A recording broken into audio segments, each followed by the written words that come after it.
रमजान के पवित्र महीने का आखिरी जुमा आज है। देश भर की मस्जिदों में आज पढ़ी जाएगी अलविदा नमाज। दिल्ली समेत देश भर में सुरक्षा के पुख्ता और कड़े इंतजाम।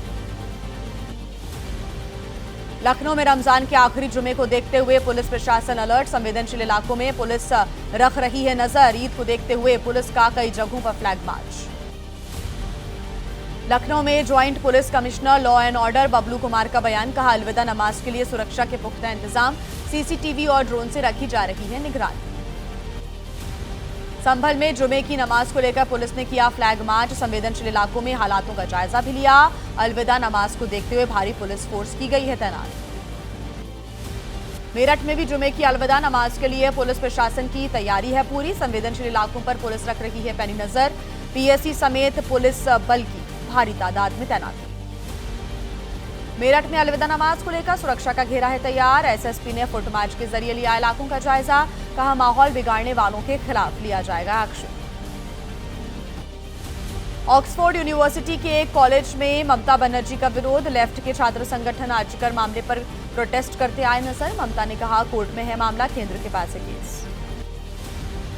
ऑक्सफोर्ड यूनिवर्सिटी में ममता बनर्जी का विरोध। ममता का प्रदर्शनकारियों से ये कहा गया कि विश्वविद्यालय को मत बनाइए राजनीति का मंच, आकर बंगाल में करिए मेरे साथ राजनीति। कांग्रेस की दिल्ली में अहम बैठक। कल 338 जिलों के कांग्रेस अध्यक्षों ने लिया हिस्सा। पार्टी अध्यक्ष मल्लिकार्जुन खड़गे और राहुल गांधी ने जिला अध्यक्षों को संबोधित किया। राहुल गांधी ने कांग्रेस के जिला अध्यक्षों को संदेश दिया। कहा, नींव मजबूत रखनी चाहिए, ये जरूरी है। पहले चरण की बैठक में इकाइयों को मजबूत बनाने के लिए अहम फैसले भी किए गए। लोकसभा में पास हुआ इमिग्रेशन बिल। गृह मंत्री अमित शाह का बयान। कहा, भारत धर्मशाला नहीं, देश को जिससे भी खतरा होगा उसे भारत में प्रवेश की नहीं मिलेगी इजाजत। लोकसभा में अमित शाह का बयान। कहा, घुसपैठियों को रोकने के लिए अहम साबित होगा ये बिल। कांग्रेस टीएमसी पर घुसपैठियों को शरण देने के आरोप।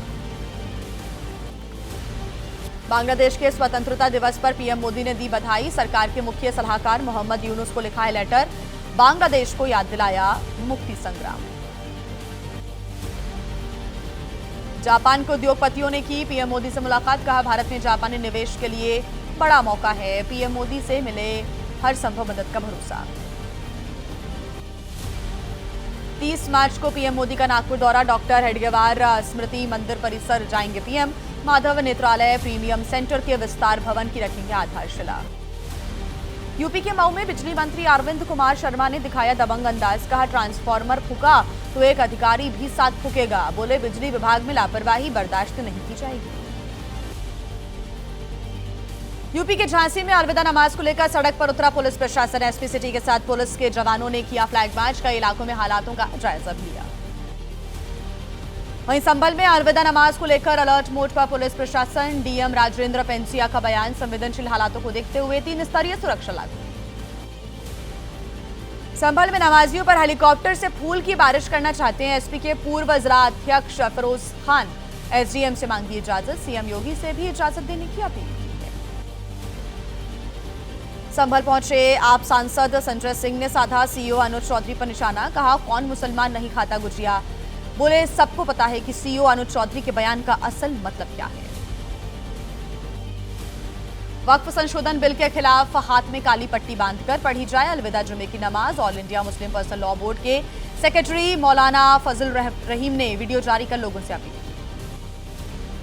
पटना में नमाज पर मंत्री नीरज बबलू का बयान। कहा, कहीं जगह ना मिले तो कब्रिस्तान में जाकर नमाज पढ़ें, सड़क पर नमाज पढ़ने की नहीं है जरूरत। यूपी में सड़क पर नमाज पढ़ने पर रोक पर बोले समाजवादी पार्टी के पूर्व सांसद एसटी हसन। कहा, मुस्लिम समाज को नहीं है जागरण से कोई आपत्ति, तो नमाज पर क्यों उठाए जा रहे हैं सवाल। नमाज को लेकर बीजेपी विधायक करनैल सिंह की दिल्ली पुलिस कमिश्नर को चिट्ठी। सड़क पर पढ़ी जाने वाली नमाज पर रोक लगाने की उठाई है मांग। लिखा, सड़क नमाज से होती है लोगों को परेशानी। नमाज विवाद पर एसपी विधायक अबू आजमी का बयान। पूछा, क्यों सिर्फ नमाज पढ़ने वालों को दी जा रही इतनी भयानक सजा। बोले, सरकार का बस चले तो नमाज पढ़ने वालों के लिए कर दें सजा का प्रावधान। सड़क पर नमाज पर रोक के बाद भड़के केंद्रीय मंत्री जयंत चौधरी। एक्स पर पोस्ट कर जॉर्ज ऑरवेल के उपन्यास का जिक्र किया। इशारों ही इशारों में सरकार को बताया निरंकुश। प्रयागराज में हिंदू धर्मगुरुओं ने योगी सरकार के फैसले का समर्थन किया है। कहा है कि नहीं पढ़ी जानी चाहिए सड़कों पर नमाज। कहा सरकार पर लग रहे भेदभाव के आरोप गलत है। सड़क पर नमाज पर रोक को लेकर मौलाना साजिद रशीदी का बयान। कहा आजादी के बाद से सड़कों पर होते रहे हैं सभी धर्मों के आयोजन। नफरत को बढ़ाने के लिए उठाया गया है ऐसा कदम। कानपुर में ईद की नमाज को लेकर ऑल इंडिया कौमी मशवरत कमेटी का बयान। कहा शरीयत के मौके पर ईद के मौके पर ईदगाह में नमाज पढ़ने का जिक्र। सड़क पर नमाज पढ़ने की सरकार को देनी चाहिए इजाजत। मुरादाबाद में विश्व हिंदू परिषद के नेता डॉक्टर राजकमल गुप्ता का बयान। कहा चाहे हिंदू जागरण हो या फिर नमाज हो, सड़क पर नहीं होने चाहिए किसी भी तरह के कोई धार्मिक आयोजन। नमाज विवाद को लेकर कांग्रेस सांसद इमरान मसूद ने बोला बीजेपी पर हमला। कहा सत्ता बचाने के लिए बीजेपी नफरत फैला रही है। संभल में भी जानबूझकर पैदा किए गए विवाद। हरियाणा सरकार ने ईद की छुट्टी को गैजेटेड हॉलीडे की लिस्ट से बाहर कर दिया है। अनुसूची 2 के तहत 31 मार्च को प्रतिबंधित अवकाश की अधिसूचना की जारी। फाइनेंशियल ईयर क्लोजिंग का हवाला दिया। हरियाणा सरकार के फैसले पर बोले मुख्यमंत्री नायब सिंह सैनी। कहा फैसले को नहीं बनाया जाना चाहिए मुद्दा। बोले अगर कोई छुट्टी लेना चाहता है तो उस पर नहीं है कोई पाबंदी। दिल्ली विधानसभा में उठा मीट की दुकानों का मुद्दा। विधायक रविंद्र नेगी ने कहा सड़कों से गुजरने वाले लोगों को परेशानी होती है। प्रवेश वर्मा ने कहा जहां होगा अतिक्रमण उसके खिलाफ करेंगे कार्रवाई। मीट की दुकानों के मुद्दे पर आम आदमी पार्टी के सांसद संजय सिंह का बयान। कहा हिम्मत है तो बंद करके दिखाएं KFC स्टोर्स और बीजेपी नेताओं के रेस्टोरेंट्स। बोले सिर्फ विवाद पैदा करना चाहती है बीजेपी। दिल्ली में मीट की दुकानों के मुद्दे पर साधा आम आदमी पार्टी विधायक गोपाल राय ने भी निशाना। कहा बीजेपी पूरे नहीं कर पा रही है चुनावी वादे, इससे नफरती एजेंडा फैलाने की कोशिश कर रही है। तो वहीं भोपाल में भी उठा मीट की दुकानों का मुद्दा। बीजेपी विधायकों ने नवरात्रि में दुकानें बंद रखने की मांग उठाई है। कहा कि व्रत में हिंदुओं का सम्मान करेंगे तो बदले में आपको भी सम्मान मिलेगा। पटना में बांटे गए सौगात ए मोदी गिफ्ट। बीजेपी प्रवक्ता दानिश इकबाल और अनामिका पासवान का बयान। ईद के मौके पर बीजेपी का संदेश हमारी सरकार सबकी है फिक्र। सौगात ए मोदी को लेकर उद्धव ठाकरे का प्रहार। शिवसेना को मुस्लिमों का भारी समर्थन मिला तो क्या मैंने हिंदुत्व छोड़ा? अब उन्हीं लोगों ने बदल दिया है अपना रुख। 9 सेकंड न्यूज में अब वीर योद्धा राणा सांगा पर समाजवादी पार्टी के सांसद रामजीलाल सुमन के विवादित बयान से जुड़ी तमाम बड़ी खबरें आपको दिखाते हैं फटाफट। आगरा में एसपी सांसद के आवास पर तोड़फोड़ के बाद पुलिस का एक्शन तेज हो गया। हिरासत में लिए गए कई आरोपी। मामले में 2 FIR दर्ज की गई है। पुलिस पर कार्रवाई में ढील बरतने के लगे थे आरोप। घर में हुई तोड़फोड़ के बाद एसपी सांसद रामजीलाल सुमन ने प्रतिक्रिया भी दी है। कहा है कि अब भी अपने बयान पर कायम हूं मैं, किसी को ठेस पहुंचाने के लिए नहीं दिया था बयान। आगरा में सांसद रामजीलाल के आवास पर पहुंचा समाजवादी पार्टी का डेलीगेशन। रामगोपाल यादव ने लगाया सुनियोजित तरीके से हमले का आरोप। कहा ईद की बात करेंगे बड़ा आंदोलन। एसपी सांसद रामजीलाल सुमन के आवास पर तोड़फोड़ का विरोध हो रहा है। अपना दल विधायक पल्लवी पटेल ने विरोध प्रदर्शन किया। योगी सरकार पर साधा निशाना। राणा सांगा से जुड़े बयान पर भड़के बीजेपी विधायक महेश त्रिवेदी। कहा आतंकी और नक्सली विचारधारा से प्रभावित है एसपी सांसद। अखिलेश को जनता को बताना चाहिए अपने विचार। राणा सांगा पर दिए बयान पर भड़के यूपी के मंत्री सोमेंद्र तोमर। कहा रामजीलाल के भीतर आई राक्षसों के गुरु शुक्रदेव की आत्मा। ऐसे बयान देने वालों को आनी चाहिए शर्म। यूपी के मुजफ्फरनगर में शिवसेना कार्यकर्ताओं ने निकाली एसपी नेताओं की शव यात्रा। रोकने पर पुलिस के साथ जमकर झड़प हो गई। कार्यकर्ताओं ने चेतावनी दी। राणा सांगा पर विवादित टिप्पणी का राजस्थान के भीलवाड़ा में भी हुआ विरोध। राजपूत समाज के लोगों ने फूंका एसपी सांसद रामजीलाल सुमन का पुतला। मेवाड़ में कई जगहों पर उग्र प्रदर्शन हुआ। राणा सांगा पर दिए बयान पर रामजीलाल सुमन का बयान। राजस्थान के उदयपुर में करणी सेना ने विरोध प्रदर्शन किया। एसपी सांसद को लेकर विवादित ऐलान किया। राणा सांगा पर दिए बयान को लेकर एसपी सांसद रामजीलाल सुमन का विरोध। मेरठ में भारतीय हिंदू संगठनों का विरोध देखने को मिला। संगठन राष्ट्रीय अध्यक्ष सचिन सिरोही ने भी विवादित ऐलान कर दिए। यूपी के आगरा में सीएम योगी का बड़ा बयान। कहा छत्रपति शिवाजी महाराज से है आगरा की पहचान। मुगलों का आगरा से कोई संबंध नहीं है। शिवाजी के नाम से बनेगा आगरा का म्यूजियम। आगरा को लेकर सीएम योगी के बयान पर बोले एसपी नेता शिवपाल यादव। कहा कि बीजेपी के लोग कर रहे हैं तुष्टीकरण की राजनीति। सीएम योगी ने कहा था मुगलों से नहीं है, शिवाजी से है आगरा की पहचान। सीएम योगी के बयान पर आप सांसद संजय सिंह ने किया पलटवार। कहा बीजेपी वालों को ही ज्यादा रहती है मुगलों की चिंता, इसलिए दिन रात करते रहते हैं मुगलों की ही बातें। वहीं जम्मू कश्मीर के कठुआ में सुरक्षा बलों ने आतंकियों पर बड़ा प्रहार किया। पूरा अपडेट जानिए 9 सेकंड न्यूज में। जम्मू के कठुआ में आतंकियों से एनकाउंटर जारी। सेना ने आतंकियों को घेरा। जवाबी कार्रवाई में 2 आतंकियों को किया ढेर। बचे हुए आतंकियों की तलाश है जारी। कठुआ एनकाउंटर में डीएसपी समेत 5 जवान घायल हो गए। घने जंगलों के बीच आतंकियों की तलाश जारी। सीआरपीएफ और पुलिस चला रही है सर्च ऑपरेशन। आतंकियों से मुठभेड़ पर विधायक राजीव जसरोटिया ने कहा आतंकियों का पाकिस्तान से है कनेक्शन, पाकिस्तान कर रहा शांति भंग करने की कोशिश। कांग्रेस सांसद प्रमोद तिवारी ने कठुआ मुठभेड़ को लेकर उठाए हैं सवाल। कहा जारी है जवानों पर आतंकी हमले, आतंकवाद खत्म होने का सरकार का दावा गलत है। अमित शाह ने कहा कश्मीर में अलगाववाद ले रहा आखिरी सांस। हुर्रियत के 2 घटकों ने छोड़ा अलगाववाद। कश्मीर में गूंज रहा एकता का संदेश। जम्मू कश्मीर बीजेपी के नेता अल्ताफ ठाकुर का बयान। कहा अनुच्छेद 370 हटने से बदली है तस्वीर। कश्मीर में बढ़ा है पर्यटन। और आइए आगे बढ़ते हुए 9 सेकंड न्यूज में अब आपको दिखा देते हैं राजनीति की बड़ी खबरें। कांग्रेस की बैठक में राहुल गांधी ने बीजेपी आरएसएस को बताया जोक। कहा आरएसएस का मतलब तानाशाही, कमजोरों का दमन। कांग्रेस का मतलब सभी के साथ समान व्यवहार। राजस्थान के सभी जिलों में आज कांग्रेस की बैठक होनी है। निकाय पंचायतों के परिसीमन के मुद्दे पर बनेगी रणनीति। नगर निकाय पुनर्गठन में भेदभाव और गड़बड़ी का आरोप। वहीं झारखंड में कांग्रेस को मजबूत करने की तैयारी। जिला कांग्रेस अध्यक्षों के साथ अहम बैठक करेंगे झारखंड में कांग्रेस के मंत्री और सभी नेता। झारखंड के नेता प्रतिपक्ष बाबूलाल मरांडी का सोरेन सरकार पर हमला। कहा पूरी तरह से बिगड़ चुकी राज्य में कानून व्यवस्था। दिन दहाड़े हो रही हत्याएं, लूट की वारदातें।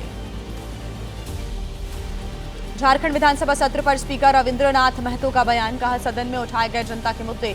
सीएम सोरेन ने कहा पता था हमारे सामने नहीं टिक पाएगा विपक्ष। प्रियंका गांधी के 3 दिवसीय वायनाड दौरे का आज दूसरा दिन। कई परियोजनाओं को करेंगे शिलान्यास और उद्घाटन। पर्यटन सम्मेलन में भी होंगी शामिल। कांग्रेस के प्रदर्शन पर ओडिशा के मंत्री पृथ्वीराज हरिचंदन का बयान। कहा दुर्भाग्यपूर्ण है ऐसा प्रदर्शन। बोले कांग्रेस को विरासत में मिली है तोड़फोड़ वाली सियासत। अमित शाह का घुसपैठ को लेकर टीएमसी पर आरोप। टीएमसी सांसद सौगत राय का पलटवार। कहा बांग्लादेश से कोई नहीं आ रहा बंगाल। अमित शाह बोल रहे हैं झूठ। कांग्रेस नेता गौरव गोगोई ने उठाया इमिग्रेशन बिल पर सवाल। कहा बिल को लेकर आशंकाएं हैं। देश में आने वाले और जाने वाले लोगों पर चलेगी सरकार की मर्जी। पश्चिम बंगाल बीजेपी के नेता सुवेंदु अधिकारी का बयान। इस बार नहीं बटेगा हिंदू। कहा बंगाल में भी हिंदुओं के हित में काम करने वाले ही संभालेंगे सत्ता। राहुल गांधी के लोकसभा में बोलने के मौके को नहीं देने के आरोप पर बीजेपी सांसद अपराजिता सारंगी का बयान। कहा तथ्य और तर्क से परे हैं आरोप। बोली खबर में आने के लिए ऐसे बयान देते हैं राहुल गांधी। संसद के बजट सत्र का दूसरा चरण लोकसभा में पेश किया जाएगा। Coastal shipping bill. Shipping minister Sarbananda Sonowal विधेयक करेंगे पेश। दिल्ली विधानसभा के बजट सत्र का आज 5वां दिन है। डीटीसी से जुड़ी कैग रिपोर्ट पर चर्चा होगी। मुस्तफाबाद विधानसभा का नाम बदलने का भी पेश हो सकता है प्रस्ताव आज। आतिशी के सदन में दिल्ली की कानून व्यवस्था पर चर्चा की मांग। कहा दिल्ली में बद से बदतर हो गया है लॉ एंड ऑर्डर। स्पीकर ने आतिशी की मांग को खारिज किया। लालू प्रसाद यादव को भारत रत्न देने की मांग पर डेप्यूटी सीएम विजय कुमार सिन्हा का बयान। कहा जिन्होंने अपराध और भ्रष्टाचार को बढ़ावा दिया उनके लिए देश के सर्वोच्च सम्मान की मांग करना बेईमानी। लालू प्रसाद यादव के लिए भारत रत्न की मांग गलत है। उत्तराखंड के खनन सचिव ब्रजेश कुमार संत का बयान। कहा भ्रामक और झूठा है राज्य में अवैध खनन बढ़ने का आरोप। बोले तेजी से हो रहा है राज्य के खनन राजस्व में इजाफा। अखिलेश के दुर्गंध और गौशाला वाले बयान पर वार पलटवार जारी। केंद्रीय मंत्री गिरिराज सिंह का आरोप। अखिलेश यादव जैसे लोगों को धर्म में नहीं वोट में होती है आस्था। अखिलेश के बयान पर यूपी के मंत्री ओपी राजभर ने घेरा। कहा बीते 8 साल यूपी हुआ दंगा मुक्त। अपराधियों पर लगी लगाम लेकिन कन्नौज में बढ़ गया करप्शन। एनसीपी नेता जितेंद्र आव्हाड का बयान, कहा बीजेपी कर रही महाराष्ट्र को सांप्रदायिक प्रयोगशाला बनाने की कोशिश, विकासशील राजनीति खत्म करने की साजिश हो रही है। महाराष्ट्र के मंत्री शंभुराज देसाई का बयान, कहा शिवसेना ने की है औरंगजेब के मकबरे को मिले संरक्षित स्मारक के दर्जे को खत्म करने की गुजारिश, केंद्र की इजाजत मिलने पर राज्य सरकार करेगी कार्रवाई। शिवसेना सांसद नरेश महस्के ने उद्धव ठाकरे को बताया आधुनिक औरंगजेब, कहा बाला साहेब के निधन के बाद मिलाया उनके दुश्मनों के साथ हाथ, उनकी वैचारिक संपत्ति को दी गई तिलांजलि। बीजेपी के सौगात मोदी कार्यक्रम को उद्धव ठाकरे ने बताया सौगात सत्ता कार्यक्रम, बोले बीजेपी को कर देना चाहिए हिंदुत्व छोड़ने का ऐलान, पूछा बिहार में भी क्या लगाएंगे नमाज पर पाबंदी। मुंबई में एमएनएस के पोस्टर में बाला साहेब की फोटो को लेकर विवाद उठ गया है। उद्धव ठाकरे ने कहा कि बाला साहेब की तस्वीर का इस्तेमाल सबकी जरूरत बन गया है, एमएनएस का बयान, हटा देंगे सारे पोस्टर्स। शिवसेना उद्धव गुट का दावा, सम्मान नहीं बल्कि राजनीतिक फायदे के लिए किया जा रहा है बाला साहेब की फोटो का इस्तेमाल, बीजेपी की बी टीम है राज ठाकरे और उनकी पार्टी एमएनएस। एमएनएस के पोस्टर्स में बाला साहेब की तस्वीर पर बोले महाराष्ट्र के मंत्री आशीष शेलार, कहा राज ठाकरे के भी गुरु थे बाला साहेब ठाकरे, एमएनएस ने पोस्टर्स लगाए हैं, मैं इस पर नहीं दे सकता कोई बयान। केरला के मुख्य सचिव शारदा मुरलीधरन ने रंगभेद को लेकर किया सोशल मीडिया पर पोस्ट, लिखा मुझे मेरे कालेपन को स्वीकार करने की जरूरत, उठे सवाल शीर्ष अधिकारी को भी करना पड़ता है रंगभेद का सामना। केरल की मुख्य सचिव मुरलीधरन की पोस्ट पर टीएमसी महिला सांसदों का बयान, कहा दुखद और बेहद दुर्भाग्यपूर्ण है महिला अधिकार पर हुई रंगभेद की टिप्पणी, समाज को सही दिशा में सोचने की है जरूरत। समाजवादी पार्टी के नेता अबू आजमी का आरोप, मुसलमानों के खिलाफ लिखने वालों रुश्दी तस्नीमा नसरीन का करते हैं स्वागत, कोई कुछ बोलता तो कहते हैं पाकिस्तान और आईएसआई से आ रही है फंडिंग। वहीं देखिए आज एक बार फिर किसान अपनी मांगों को लेकर सड़कों पर उतरेंगे, कहां तक पहुंची जज कैश कांड की जांच, देश की बड़ी खबरें आपको दिखाते हैं 9 सेकंड न्यूज में। किसान संगठनों ने आज देशव्यापी प्रदर्शन का ऐलान किया, शंभू और खन्नौरी बॉर्डर से किसानों को हटाने का विरोध, आंदोलनकारी किसानों पर पंजाब सरकार ने की थी कार्रवाई। किसान आंदोलन को लेकर बोले भारतीय किसान यूनिट के नेता राकेश टिकैत, अभी खत्म नहीं हुआ है आंदोलन, कहा किसानों को हक मिलने तक जारी रहेगा संघर्ष। पंजाब में किसानों के आंदोलन से जुड़ा मामला, आज सुप्रीम कोर्ट मामले पर करेगा सुनवाई, बातचीत के बीच आंदोलनकारी किसानों को बॉर्डर से पंजाब सरकार ने हटाया था। जस्टिस वर्मा के इलाहाबाद ट्रांसफर का मामला, सीजीआई के साथ कॉलेजियम के जजों ने की बार निकायों के प्रतिनिधियों के साथ मुलाकात, बैठक के बाद संतुष्ट नजर आए सभी लोग। सीजीआई से मुलाकात के बाद बोले कर्नाटक हाईकोर्ट बार एसोसिएशन के अध्यक्ष बीएस रेड्डी, करप्शन को लेकर सुरक्षा उपाय पर जोर, कॉलेजियम हमें देगा प्रतिनिधित्व। इलाहाबाद हाईकोर्ट बार एसोसिएशन के अध्यक्ष अनिल तिवारी ने कहा सीजीआई ने बताई जस्टिस वर्मा के ट्रांसफर की वजह, इलाहाबाद में भी नहीं करेंगे न्यायिक काम। जस्टिस वर्मा के मुद्दे पर इलाहाबाद हाईकोर्ट के वकीलों की हड़ताल, आज बार एसोसिएशन कर सकता है स्ट्राइक से जुड़ा हुआ ऐलान, बेमियादी हड़ताल पर हैं वकील। कैशकांड के मामले में जस्टिस वर्मा के खिलाफ एफआईआर दर्ज करने के लिए याचिका लगाई गई है, सुप्रीम कोर्ट करेगा मामले में सुनवाई, पुलिस और दूसरी एजेंसियों से जांच कराने की मांग की गई है। सुशांत की पूर्व मैनेजर दिशा की मौत का मामला, सतीश सालियान ने मांगी सुरक्षा, कहा नार्को टेस्ट के लिए तैयार, लेकिन आदित्य ठाकरे, सूरज पंचौली, डीनो मौर्या का भी होना चाहिए टेस्ट।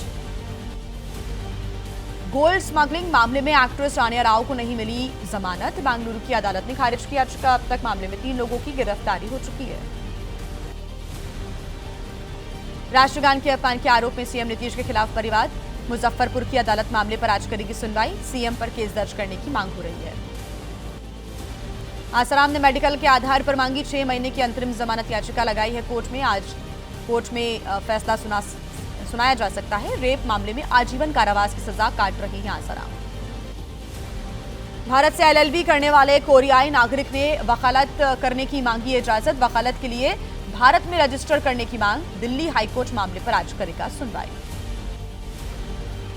सौरभ की हत्या के आरोपी साहिल मुस्कान का केस लड़ेंगी रेखा जैन, जेल के प्रार्थना पत्र में जिला विधिक सेवा प्राधिकरण ने किया नामित, जल्द साहिल मुस्कान से करेंगी मुलाकात।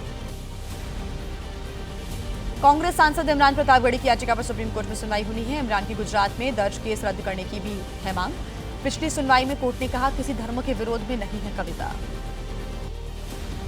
शेयर बाजार गुरुवार को फिर से हुआ गुलजार, 318 अंक चढ़ा बीएसई सेंसेक्स, 25,000 के आंकड़े के पार हुआ एनएसई निफ्टी। वाहन कंपनियों के शेयरों में भी रही बिकवाली। शैक्षणिक सत्र 2025-26 के लिए नया पेरेंटिंग कैलेंडर जारी करेगा सीबीएसई। अभिभावकों और शिक्षकों के बीच सहयोग मजबूत करना लक्ष्य है। समग्र शिक्षा को सशक्त बनाने पर रहेगा जोर।